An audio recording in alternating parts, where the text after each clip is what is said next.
Now, Bronte, on to some other sort of diplomacy, and fresh reports that the King and Harry's top aides have held a secret summit. Do we know any of the details?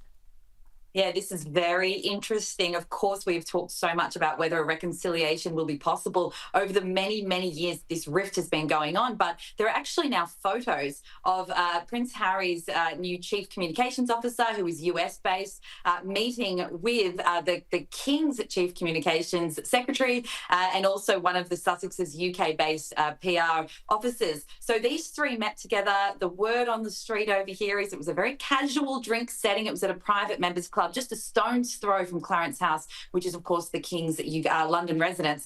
And the three of them got together, and as I said, it was a casual drink, so it doesn't appear that there was a formal agenda. But the very fact that this meeting took place is very interesting, because it is that first real concrete step toward some sort of reconciliation term being met. And it also comes just weeks after Harry openly said in that BBC interview that he really wants to reconcile, that his father isn't speaking to him. And that sent shockwaves around the palace, because there was some quite personal details, including the fact that Harry said he didn't know how long his father had left. But at the same time, perhaps it served as that impetus for them to all get together, get in the same room and start saying, how are we going to end this for good? So that was very interesting. It's also been reported that Harry's chief communications secretary, who was at that meeting, then flew back to the US immediately and reported to Harry, obviously just to let him know the tone of how it all went down. But definitely watch this space, because there it is. It's very clear that the conversations are at least happening, and maybe this will all set the scene for 2 years down the road when the Invictus Games is on. Yeah, and I'll get to Invictus in a sec. But Angela, just on that meeting itself, anything more you'd like to add there?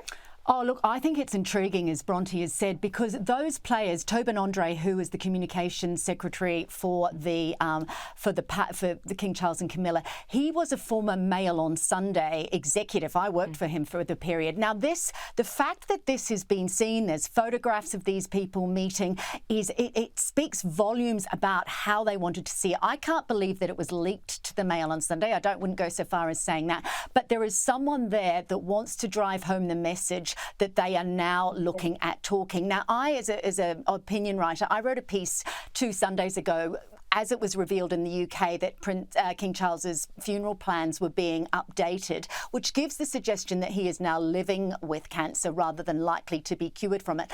I wrote a very strong piece saying that they have to reconcile, that you cannot leave the situation as it is. And I think that would be very much in the minds of Charles and Camilla, as they deal with the King's illness and as they think forward as to what legacy they leave between William and Harry, because there is no hope of William and Harry becoming brotherly again unless the King reforms that relationship with his son. So very interesting that we saw pictures of that.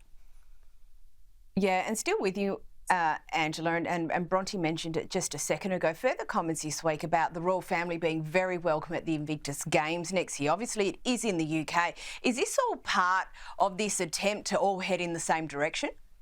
I think this is obviously being leaked. It's not until 2027, these Invictus Games, so they're getting in 2 years ahead. And what what Harry's team is saying is that the royals are all invited to the Invictus Games, and it's super important for him that he does have members of the royal family there. The last time there was an Invictus Games event in London, members of Diana, the late Diana's family, were there, but there was not a show from the royal family. I think this is part of that drive to think about what we're going to do looking forward. And of course, the King's diary is booked out months, years in advance. So I think it's very strategic in terms of getting in there early.